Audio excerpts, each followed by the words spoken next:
यवतमाळ जिल्ह्यात बाप लेकाच्या नात्याला काळीमा फासणारी घटना घडली आहे। अर्णी तालुक्यातील 3 वर्षीय चिमुकल्या बाळाला जन्मदात्या बापाने दारूसाठी तेलंगणातील निर्मल येथे विकल्याची धक्कादायक घटना समोर आली आहे। यानंतर वडिलांवर गुन्हा दाखल झाला आहे। पीडित मुलाच्या आईने या संदर्भात तक्रार केली होती। पती आणि पत्नीचे पटेनासे झाल्यामुळे ते दोघे मागील महिन्यापासून वेगळे राहत होते। त्यानंतर पीडित मुलगा हा आपल्या पित्यासोबत राहत होता। दरम्यान पोटच्या मुलाला बापाने चक्क दारूसाठी विकल्याची धक्कादायक घटना उघडकीस आली।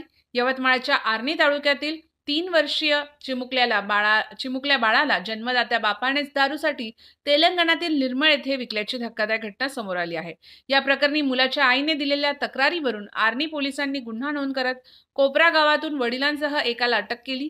वडील श्रावण दादाराव देवकर वय 32 आणि चंद्रभान देवकर वय 65 असे अटक करण्यात आलेल्यांची नावे आहेत।